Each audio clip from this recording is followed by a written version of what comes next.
Welcome back, and in case you're joining us now, you're watching Days Counter, and I'm joined here by Sławek Muturi, who is a business author and is going to tell us exactly some of the books that he has wrote and how is that business being. Thank you so much for coming to our studios today. Thank you, Vanessa, for having me. I'm really honored. You're welcome. Thank you. So I believe you've written books majorly on financial freedom, majorly on money and wealth. Can you tell us more about your books? These books I'd written from my own experience.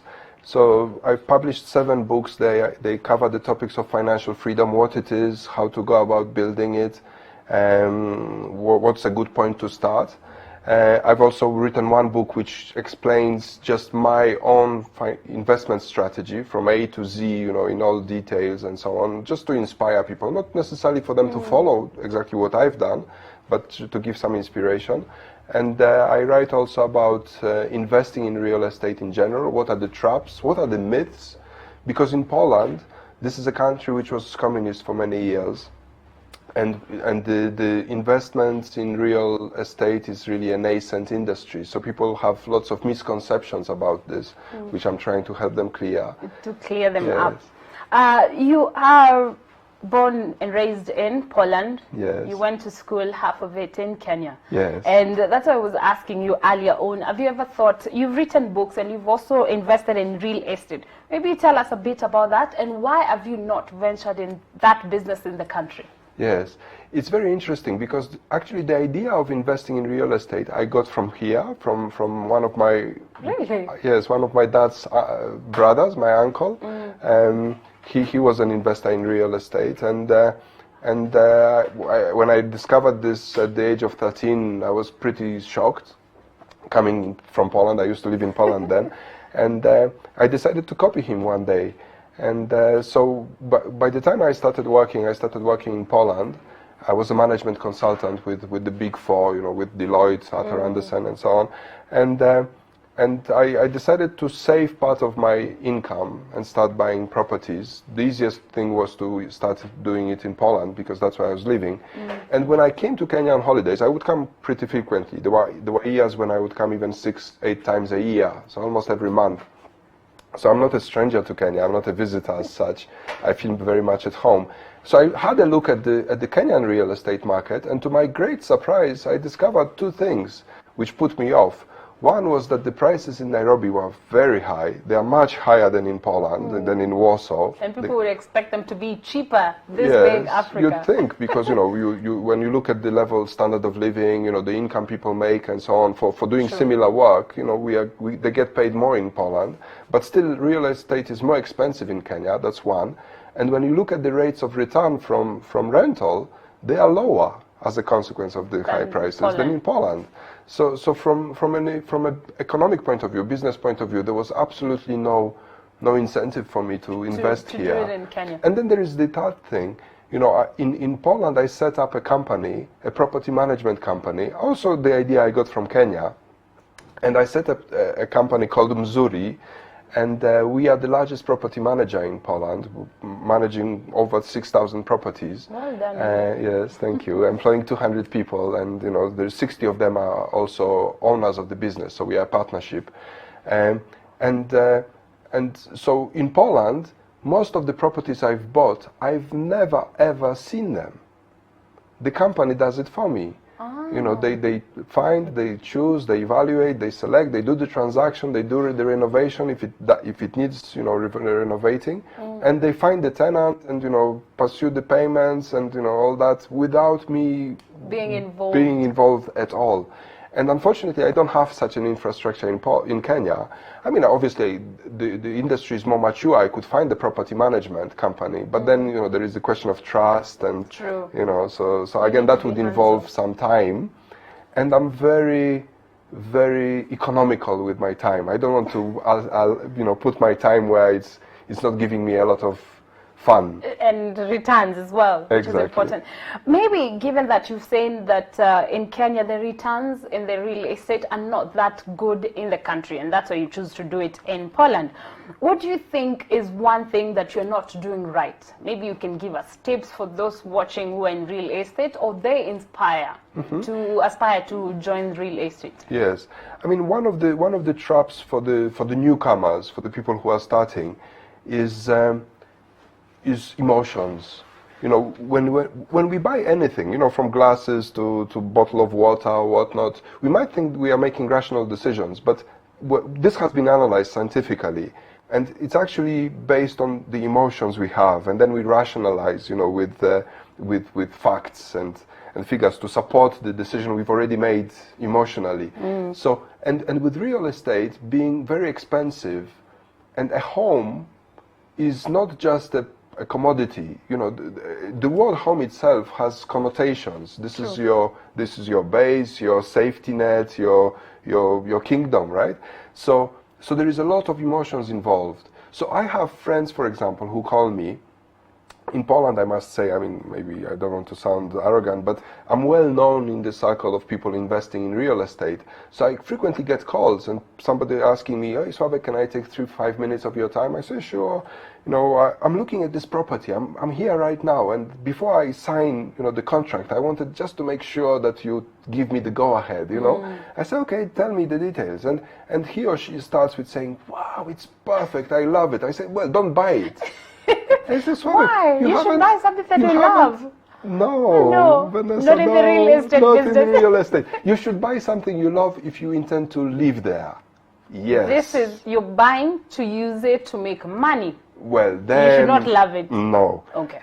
It should make money for you, not make you happy, you know? I mean, in the sense of aesthetics or location or whatever, you know? So this is a very, very, very common mistake. And okay, I mean, it's not that if you buy something, you'll go completely wrong. You know, you're not going to lose money, but you're not going to make as much as you could have with the resources you have, the capital you have.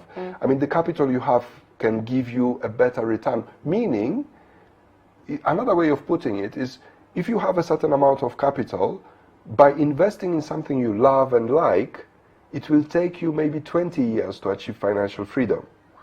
But if you invest the same amount of money in something that is the most logical, makes the most business sense, you might achieve your financial freedom 15 years from now. So, you know, like you have 5 years of additional fun time, right? Yeah. True. But your friends, when you tell them you love it, don't buy it, do they always, since you've done this and you've succeeded, they always take it, but they've never asked you, why do you always say that? Yes, you know, they've seen from my example. Some have also ignored my advice and gone Not ahead. all of them have taken the advice. And then they say after a few years, they say, "Oh, you know what? I should have listened to you. You know, I wish I'd listened to you." Yes. Mzuri is a real estate company which you run in Poland. Yes. And there's something else you do about, you travel a lot. I want to know, being a person who owns a company and you travel a lot, how do you make sure your staff still feel your presence, everything is being done, like everything has been done on time and you don't have to worry? Yes, this is, you know, I decided to create a big company. We have like 6,000 properties under management. And just to give you an impression of the scale, our next biggest competitor has like 200. So we are 30 times bigger. And we are growing at a very fast rate and quite successful. And I wanted to create such a big company and at the same time put no amount of my time into it. So it's like trying to combine water and fire, you know, I mean, like things that seem to be incompatible, right? True. So the way I went about it is I opened myself up. So whereas I founded the company, I'm the founder and the guy behind the idea and so on, the ownership structure, I started with 100% ownership, which every year is declining. So we are actually a partnership. So every one of the 200 staff that we currently have, not counting the handyman and, you know, the people, just the staff of the company, 60 of them already are owners of the company. They own shares in the company. Great. So they don't work for me. Everyone is working they work for themselves. for them. Yes, exactly. Very interesting. you retired very early, at a very, very, very early age, at 43 years. Most of the times we are enslaved by our jobs. You have to work until the end of time, because what are some of the things maybe you can advise someone who is getting almost to the retirement, someone who is young, to plan ahead so you can retire at any time and do things that you like doing, like travel the world, like for you example, do. or do something else, right? Yeah. Learn the piano, or there is lots of things to do. So the key to building your financial freedom, one which is absolutely fundamental. Without this, you will never achieve financial freedom. And even if you won the lottery or big inheritance, it's still not going to work for you. Is you have to learn how to spend less than you earn and not complain about it.